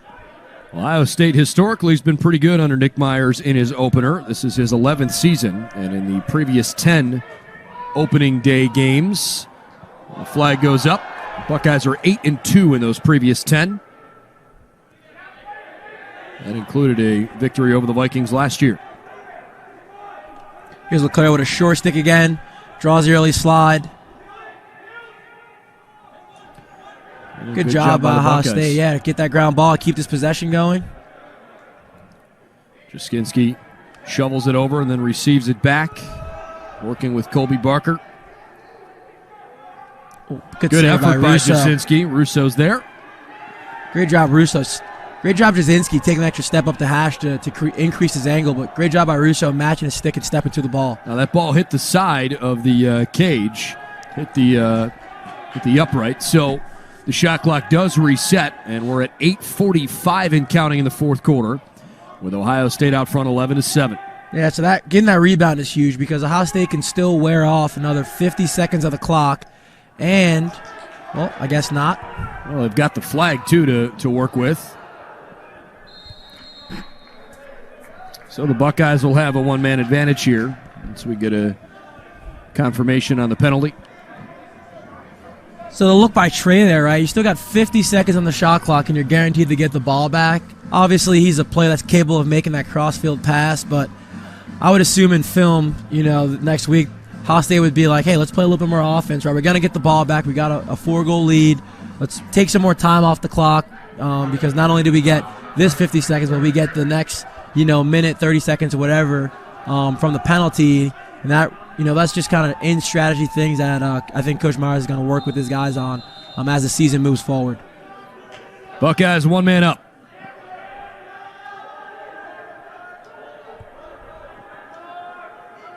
LeClaire didn't have the opening. Wild pass up top, hauled in by Smith. See LeClaire drawing a lot of attention, right? He's a guy that likes to float around up top with a step down. Definitely a guy that has a green light to pull it from 15 yards away. That was a pass more than it was a shot, and it's picked out of the air. Well done by Russo. Great job by Russo, right? And once again, Ohio State's two-man up plays. I mean, they get some movement, right, but I think they're kind of pressing and forcing it. I'd like to see them be a little bit more patient. I think Cleveland State on their two man-up situations did a lot better job of being patient, working together, getting the ball around, and making Ohio State play defense for the entirety of that penalty. Ohio State 11, Cleveland State 7, 7:33 left in the game. Vikings are not out of it, but boy, they need to get it moving. And we got a flag down. Looks like CSU is going to be man up here. I'm not sure what it is. It might be a substitution situation that happened down. They take a shot, too tall. Again, though, if you're the Vikings, because of the time in the game, you're almost playing more against the clock than you are against the Buckeyes at this point. Yeah, with 7 minutes left, I mean, it's been fairly even at the face-off X, so you like your chances there with Danny Tesler going against Aniziato from Ohio State. He's been able to hold his own. You're not necessarily hitting the panic button, but I think this man-up situation is huge, right? If you can get a goal here, bring it to a 3-goal lead, right, with 6 minutes left, that's really easy. We saw in the third quarter, right, both teams scoring at will, kind of getting up and down. You got the shot clock to your advantage, so you know you're going to get some extra opportunities that wouldn't have been there in the past. So you're not panicking, trying to do anything too crazy. I think you stay with your offense. It's been working. But you definitely want to make sure that if you get some chances on the crease or you get some hands-free looks, you can definitely bury those on a really hot goaltender. Long pass across to Adam Clark was almost off target, and Cleveland State nearly directed it into the cage. Oh, wow. Ryan Haig couldn't quite slide it home, but he nearly put in the 8th goal for Cleveland State. That almost ended up sneaking in and missed by a couple inches right there. The Buckeyes back at full strength here. Buckeyes got lucky with that one, able to clear the ball, but pretty good movement. I think the Cleveland State player might have thought his guy was open and passed a little too early as he's cutting through and caught him off guard. But, I mean, you got to take your chances if you're Cleveland State, right? You can't, sit on the ball and wait around. But, once again, you're hoping that you get some more opportunities and a chance to score some goals to get your team back into this. Ohio State 11, Cleveland State 7. 6 minutes, 8 seconds left in the game. Cleveland State, they're not exactly going to take it easy with their next game. They've got Michigan coming in Northeast Ohio. They'll play Michigan Saturday at 11 o'clock. The Vikings also have a pretty tough schedule. They've got Denver, Marquette, North Carolina, Penn State. They put together a pretty challenging non-league schedule. Yeah, Coach. Oh, great goal. Oh, the Buckeyes make it 12-7. What a sweet find. I think it was Jasinski. Yep. On defense there, you never want to allow the offensive player to go top side because obviously increases his angle. I think we had a little bit of miscommunication between the defenders and the guy on ball. But great job of getting up top. Beg your pardon, it was Lucas Buckley, not Jasinski. Okay. They were both in the area, but either way, it was still an awesome goal. Yeah, that was huge. That's a huge one right there. That might end up being kind of the backbreaker. Not saying that this game's over, but with 5:42 left, 5-goal lead, right? Ohio State's defense is kind of tightened up a little bit, hasn't allowed anything this quarter. So your Cleveland State is a huge face-off. Okay. Cleveland State keep their hopes alive here. No time to waste. Wilson spins around a couple times. Higgins, who's been called for 2 penalties today. 5:22 to go. Buckeyes lead by 5, 12-7. Cleveland State has not scored here in the fourth quarter.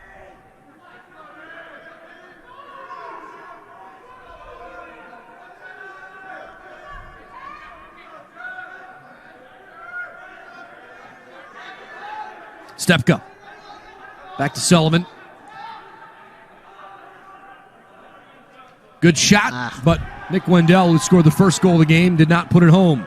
Instead, it's lobbed over the top. Boy, that's a great fast break by Ohio State. Stepka jars it free, and they get the flag. Oh, second flag coming out. Okay. Not sure what the first one is. I think the second one was a slash. I think the defender made contact with the offensive player's head. So Ohio State, once again, right, was third flag. Okay. All right. I think the ref has to throw a shoe next time. I was just going to say, he's run out of flags. What's next in the pecking order? I'm not sure what you get to after 3. Someone over there definitely got their money's worth. They said, I'm going to the box. I'm going. I'm gonna really rack them up and get on the score sheet here. I think maybe 2 of them will be a slash and then maybe a hold. All right, let's see the officials coming over near side. Explanation.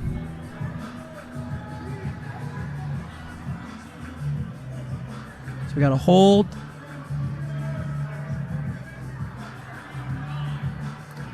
Okay. 2 slashes and a hold. Yep, so there's a party in the Cleveland State penalty box right now, and not an ideal time, right? Obviously, Cleveland State trying to be a little aggressive, trying to take the ball from the Ohio State players, but the fouls are on Stepka. Let's see. Zach Whiteneck, right? Number 9? Yep. All right. And Skylar Jimenez. Okay. All right, so it's 6-on-3. Yep. You don't see I wonder how often, legitimately, you practice situations 6-on-3. I mean, this can't happen very often. Not in practice. I mean, obviously the concepts are still the same, but obviously you're covering a lot more ground, and everyone's trying to cover 2 people. With 80 seconds on the shot clock, you'll see Ohio State kind of just probably, not necessarily stop playing, but they're definitely going to utilize the time that they have and try and get something late. But if you can get a stop here, you're Cleveland State. I mean, that's huge, right? 4-goal game. If you can get a stop here and try and get yourself out of this situation without giving up anything, that's huge.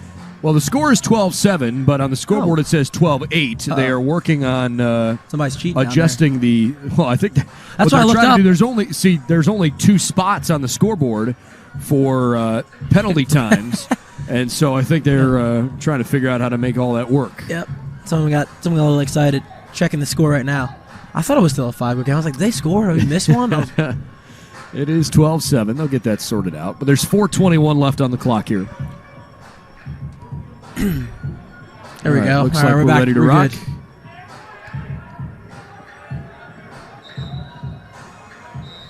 Jasinski starts it. LeClaire across. Smith to Reed. See Cleveland State, right, packing it in tight, going to force the shot from the outside and hope their goalie can make up for this, but that's not. Woo. Wow. LeClaire throws an absolute heat-seeking missile at Russo, who somehow saved it.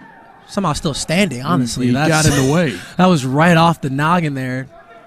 Good thing helmet technology's improved over the years to help goalies deal with shots like that, but I guarantee he's telling his guys, have someone else shoot besides him because those are not fun. Whew. Good find. Good teamwork. Ryan Terefenko on the board. And it's 13-7 Ohio State with less than 4 minutes to go. Yeah, you see Terefenko on the man up there. Two-way midi has really kind of increased his offensive role since last season and come back from that knee injury. So they find him on the inside.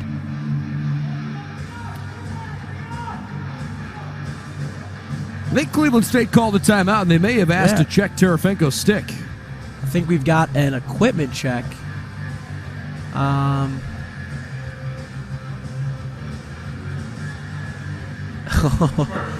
Coach Myers not going to be happy about that one.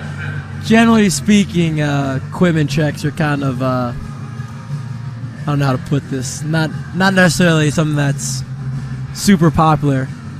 I actually called one by mistake when I was a high school coach. And my head coach that I worked for was not too happy about it. I didn't really mean to call one. The ref had just interpreted what I said as an equipment check. And it's really funny because the guy whose team I called it against, I actually ended up working for him the following season. And then I had to explain myself. Zach, that's part of the interview process. Yeah, huh? Zach Peterson is a good friend of mine, and we laugh about it now, but he's like, you called it an equipment check? I was like, I didn't say. I just said make sure the dude's wearing his mouthpiece. And then I turned around, and the ref was checking everything, and it's like kind of an unwritten coach rule, like you don't do that. So Well, that's pretty funny. I now just don't say anything to the officials to try and avoid that situation. So they're going through their measurements.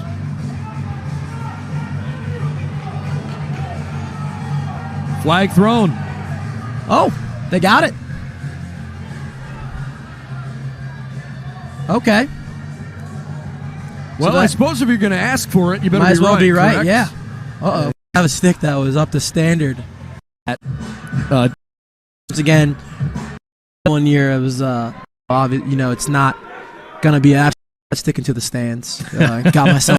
I bought the goalie and the guys on defense a couple of drinks after that was over, and told them thanks for bailing me out, because with those non-releasable penalties, you can just score as many goals as possible, and to have a 3-minute non-releasable in a pro lacrosse game, you're looking at a tough situation you put your team in. So I threw that stick into the stands. Got myself a new one immediately. That's the best story of the game. Yeah, it's tough. Obviously, Tarafinko's in a situation where his team's up by 5, so it's not going to be an absolute killer because they're also still down 3 guys. The penalty on Cleveland State's Stepka is about to expire. Oh, that's going to be something. He returns and immediately... That's going to be something else. That's 2. So this just the Buckeyes are fired up. Jeff Henrick and Matt Borges drew 2 penalties, so now really quick, and they're really 10 players in the penalty box, and Cleveland State still has it seems like 5 minutes, but really not that much time to take off. State offensively. We just went from a 6-on-3 for Ohio State and just sit on the ball, but Frickleton brings it in. Ohio State gets a stop here. This would be huge, and this is something that teams definitely do practice. This is an old school 4-on-3 where you're going to rotate, right? You're going to be splitting 2. These guys have been probably doing this since they can remember. Oh, great job. Great job by Jed Manning. Manning dives to the ball and wins it for Ohio State. That's huge. Great job by Jed to deflect that shot from even making it to the goal. We'll see what Ohio State does here in the clearing game, because they only have 3 poles. Well, and they are severely shorthanded now, with Cleveland State having a 3-man advantage. So that call is Reed is called for chesting the ball. You're not allowed to press the lacrosse stick against your chest to prevent the ball from falling out. So good job by Cleveland State getting the ball back to their offense. We're back into the 4-on-3 right now. 3:05 and a goal. Good job. Ryan Haig puts Cleveland State a goal closer at 12-8 with 3:05 to play. Yeah, great job. Great job by Haig there. Just step in, put the ball where the goalie's not. Hide a high shot, kind of catches Pearson off guard. So we'll see what actually gets released for Ohio State and what we end up with. I believe at least one of Ohio State's penalties. The only guy to come out so far is Matt Borges. Yeah, so I believe one of Ohio State's penalties should be released. The other 2 penalties have 10 seconds and 19 seconds remaining. So it looks as though it is a 5-on-4. Or nope. No, the Buckeyes still have 2 in the box, right? Well, they've got a guy facing off, and they've got 3 guys back, so that's 4 for them. And then it seems as though Cleveland State has both their wing guys back. So it's a 6-on-4, theoretically, if Cleveland State were able to get the ball right now. And 3 minutes is plenty of time. The game of lacrosse, with the way that teams are scoring goals in the third. Sure. With the way the game's been flowing up and down, I would suspect Cleveland State would get this face-off, being that they have a 3-1 advantage, but you never know. And they do. All right, here come the Vikings. Under 3 minutes to play, and the end of this game is getting awfully dramatic. The Buckeyes' lead is not necessarily in jeopardy yet, but Cleveland State could make this really interesting. So there are... This is Michael Wilson. Buckeyes got 1 guy back on the field. So Buckeyes are still down? Down 1. Stepka gives it away. Sullivan. So we're all even, which I'm not sure, because time is still ticking down on Ohio State's clock here. So I'm not sure how they became all even when they still have a penalty. Stepka. Woo, All right, Cleveland State scores again. Here we go. 12-9. I believe that came from Tristan Copeland. Yeah. Great Copeland movement. Scored early, and so he's got his second of the game. Great movement by the CSU team. I think Ohio State may have just gotten away with one there because they had a penalty. There's a penalty still on the board, but they don't have anybody in the box. Well, the official at the scores table waved him back in. And they were just all even. So I'm not sure why that's still on there. Okay, it just got wiped off the board. All right, 12-9 Buckeyes. Everybody's back at full strength. 2:14 to play in regulation. Cleveland State scores twice in a very quick period. This is a big face-off, right? If Ohio State gets this ball, they can eat 80 seconds off the clock. Cleveland State gets this ball, they can... Scooped up by the good ground ball. Buckeyes. Well done by Caleb Mahoney. That's a huge ground ball. Let's see if Mahoney dropped it. Tries to get it back. And Asio having trouble. Buckeyes get it. 1:45 to play. Oh, no. What a pass up the field. Woo. Ohio State does not convert. So on that clear, because there was no clear possession by Cleveland State, Ohio State actually just tried to dump the ball to avoid the failure to advance. You've got 20 seconds to get the ball over the midfield line. So to avoid that failure to advance, they almost ended up scoring a goal because they just got rid of the ball, and the Cleveland State player had no idea where the ball was. So really fortunate for Cleveland State right there. We're going to see Ohio State really work this clock down, right? Minute 20 left. They got their quickest, fastest guy with the ball right now. Good fight toward the end of this game from Cleveland State, but down 3 goals with just over a minute to play. It looks like they're going to come up a little short. Yeah, so with the rule change, right, you've got the shot clock. You know, back in the day, you used to have to keep the ball in the box. But now you can just utilize your entire half. So a lot more space to cover for a defenseman. It makes it a lot tougher to get the ball back for the defense. Usually most teams in this situation would kind of take the goalie out of the cage and go double it. But, you know, Ohio State kind of just electing to let the clock run out. Right now they can set up in their ride, get their defensive personnel on, and now Cleveland State's got to clear the ball against a full ride, which is going to eat up even more time. 40 seconds to play.